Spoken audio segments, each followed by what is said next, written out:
one of those might be a candidate." "Don't even think it. I want a perfect day today, with no crises."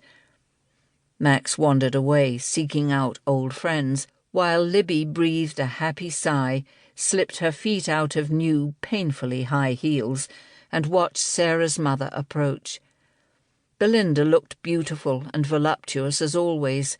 In a powder-blue jacket, navy shoes and wide-brimmed hat, she would be every inch the serene mother of the bride, were it not for the tense lines on her forehead and the occasional anxious glance to left and right. She sank into the chair next to Libby. "I know this isn't the time." Libby suppressed a groan as she recognized the tone of voice. Belinda had a favour to ask. Libby's fame as an investigator had grown locally, and she was approached in the most inappropriate places. At least Belinda hadn't followed her into the ladies. "How can I help?" Sarah's mother licked her lips and hesitated. Libby nodded towards Sarah. "Your daughter looks beautiful, the perfect bride." "The thing is—" Belinda swallowed and picked at the skin of her thumb.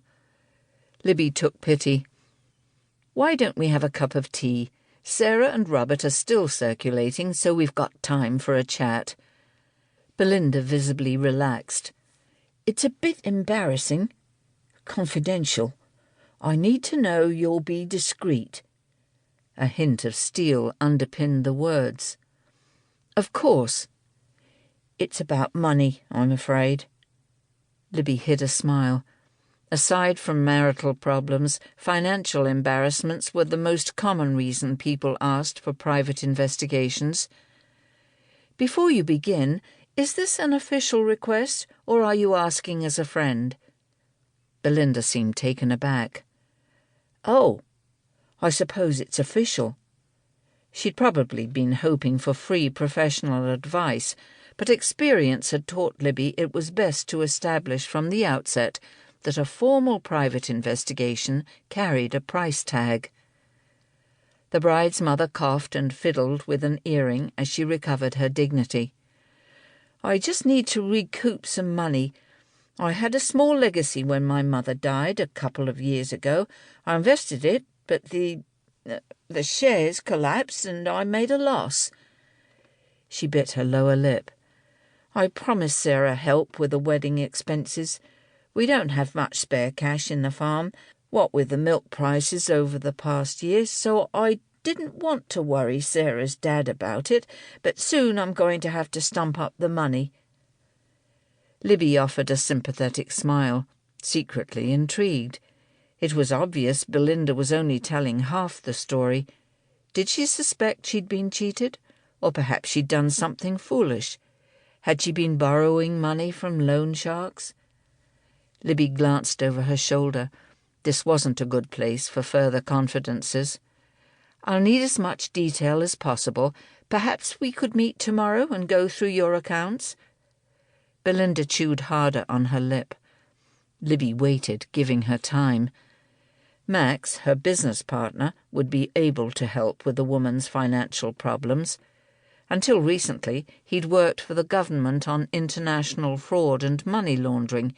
He could sort out poor accounting and advise on improved budgeting and wealth management, but Libby suspected Belinda's problems extended further.